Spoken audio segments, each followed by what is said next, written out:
in Palo Alto, California, Silicon Valley, where 92% of homeless people have absolutely no access to any shelter of any kind, a new law has been passed that now makes it illegal to sleep inside of your own parked car.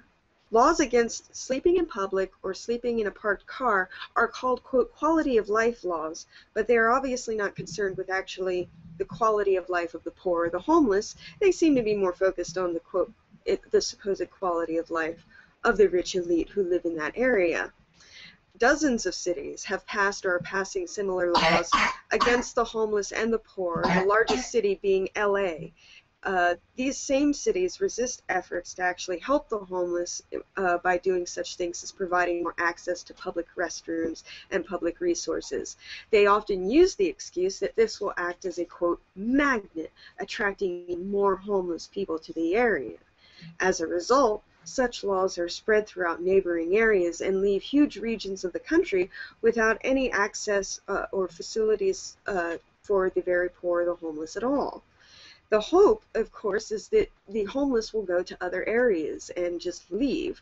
But many of these poor people are still trying to maintain contacts with family and friends and also possible work opportunities in the community in which they became homeless. So they don't need to be chased out like stray dogs, as if even stray dogs deserve to be treated that way.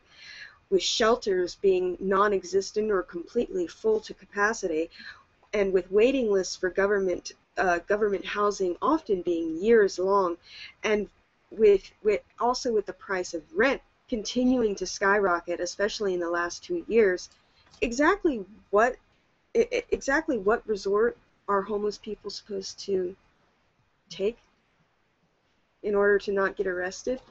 Yeah, it doesn't seem like they have a whole lot of options, do they? And so here's what really gets me about this whole thing. LA, right, is supposedly supposed to be the liberal capital, okay, in California. Now, I might be wrong. Maybe it's San Francisco. But LA, Silicon Valley, they're doing this to the homeless. Now, it's sort of like our story. I'm going to go back to the story we just did about the homeless Jesus, right? Just like those people aren't real Christians that called the cops on Jesus, these liberals really don't seem all that liberal. And I think, once again, it goes back to the fear and misunderstanding of normal people towards the homeless. And, of course, there's this political attitude of, dude, I got to get rid of these bums so I can use that to campaign on. Oh, look at me. I got rid of the homeless people. I solved the problem. No, you didn't. You didn't solve the problem. You made these people either go to prison or chase them out of town. And so, really, my whole point is that it's terrible that we still treat people this way, especially in places that are supposed to be quote-unquote liberal. We ought to be ashamed of ourselves. Well, Jeff, I should point out that the story, this article starts in Palo Alto, which is part of San Francisco. So whether we're talking LA or San Francisco, doesn't matter which one's most liberal. Neither one of them are living up to those values right now. And that's my whole point. It's disastrous. But you're supposed to be in America, the land of the free. If it's on public land, you should be able to sleep wherever you want. If it's private property, yeah, of course you can't just fall asleep anywhere. That's why I think, sleeping in doorways, maybe the homeless shouldn't be allowed to do that. But if it's a private park, or a public park bench rather, and they're not causing any damage, then I really don't see how that should be made illegal. And I understand no one wants to see homeless people, and essentially kind of the people in Palo Alto, they have the two options of dealing with it. They can either just say, we're going to make Palo Alto the least attractive place for homeless people to stay here, and so hopefully they will go to other places, and that will get rid of the problem. That will mean that we won't have to look at these homeless people. Or the better option and the more moral option would be to try and come up with some social program that will help get these people off the streets and stop them being homeless, thereby meaning that you wouldn't have to see homeless people anyway. These are two options that have kind of the same end result of not having to see homeless people, but one's just kind of rather, I don't want to say evil, it's just they're ignorant and they're just lazy. They don't want to have to deal with the problem. It's the easier of the two options to deal with the problem. It's just, again, just another sad story, and especially happening in such a supposedly or a perceived liberal place in America. Yeah, and once again, it's like it's super easy and it's super politically expedient to do so. Like, yeah, let's get them out of here. Let's get rid of this problem. so I don't have to spend money to do so. It's amazing. Right, they seem to actually be sweeping these people under the rug. They're not solving the problem, they're just passing it on to someone else and hoping that they just don't have to deal with it anymore. Like you said, it's completely lazy. It lacks compassion and thought or consideration for these people as actual human beings. A while ago, there was a story that came out. I think it was from Georgia. I'm sure somebody will probably correct me otherwise in the comments. But they came up with this kind of social program where they would give free accommodation, free housing to the homeless people, and the overall effects of that would be the homeless people had a kind of a more stable life. It meant that they could then get a job. They then start contributing towards kind of the town or society that they were given the free housing, and then once they got a job, then they could start paying back the housing that they were given, and that overall bettered everyone. It was economically kind of good, it was morally good, and I understand that finding or creating new housing in places like Palo Alto and San Francisco and those sorts of places, property prices are going to be more expensive, and so whether it's economically viable or not, you can make an argument whether the policy that they had in Georgia, kind of whether that would work or not in Palo Alto. But even still, there must be some sort of social kind of welfare system or program that you could have in place. Well, the thing is too is that the thing about that is that their justification for not creating these sorts of programs, which by the way, I don't remember exactly where it was, but one city did create a program that housed the homeless, and it worked. It's a very successful program that they've implemented.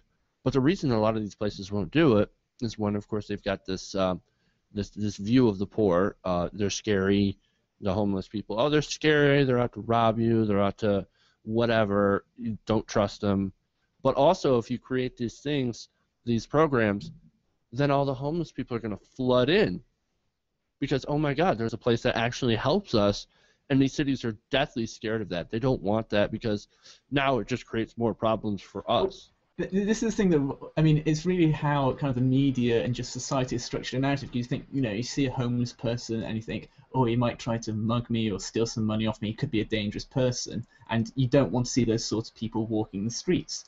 Whereas you go to Wall Street and you see all the bankers walking around in their suits. They have stolen from the average American citizen. A lot of them are criminals, but we're perfectly happy to see them walking the streets. We're perfectly happy to give them kind of social welfare, whether through kind of bailouts and such like that. But we want to demonize the poor people who sometimes they have managed to get themselves into a situation like that, and it is partly their fault, but it's also partly society's fault. Whereas we ignored over the bankers because we think, oh, they're brilliant, they're amazing, they must be geniuses for collapsing the economy. It's ridiculous how we have these two contrasting views of completely different people. There's this mentality of, why should I help you? You did this to yourself. You're poor because you did something wrong, and why should I have to help you because you fucked up? And that's the sort of mentality that we have, that you just alluded to as well. And that's not always the case, obviously. Sometimes it is. Sometimes they do make bad decisions and everything like that. But that doesn't mean that we shouldn't help them. And it doesn't mean that we should chase them out of our cities and say, just get them out of our hair. We don't want to deal with it. Let's go shove them over to whatever town is next to us and let them deal with the problem. It's it's disgusting. Right, and most of the homeless are disabled or veterans and children. Children, veterans, and disabled people make up most of the homeless population. So exactly how much can they be to blame? These are people who are mentally disabled, physically disabled, who have been through hell and back. And children, of course, are always innocent. And they always, except for the children end up in the foster system, but a lot of the adults end up in the prison system. Once again, I go back to that recent story that we did on Shanisha Taylor. She's being charged with felony child abuse, which carries a sentence of up to 8 years in prison.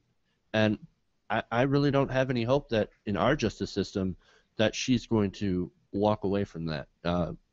She'll be another person who was homeless, made a bad decision, and I can't let that go. She did make a bad decision, That one decision will land her in prison for 8 years. Right. And then how is she ever going to recover? She's never going to recover from that. And are her kids really going to be any better for all this? I really don't think so. They would have been a lot better off. She had gotten the help that she needed. But that's another story. But back to this story. It's about the Republicans and the powerful elite having this mentality that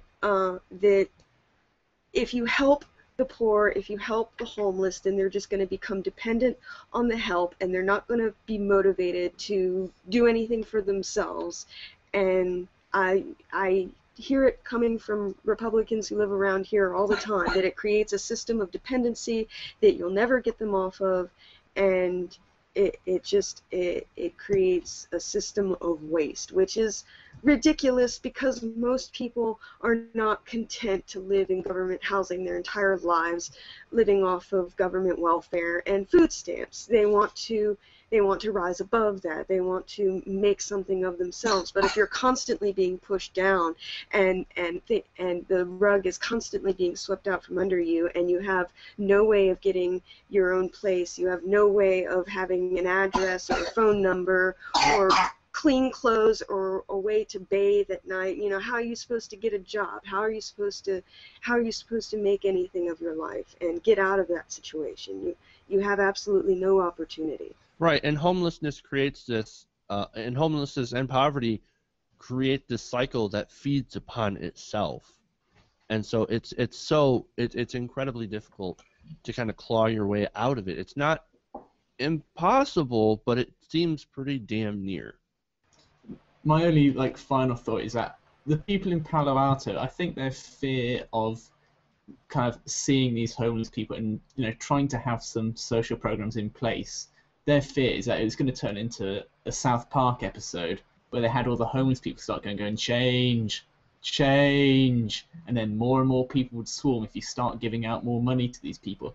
That's what their fear is, and they're just stupid for thinking that. They really are.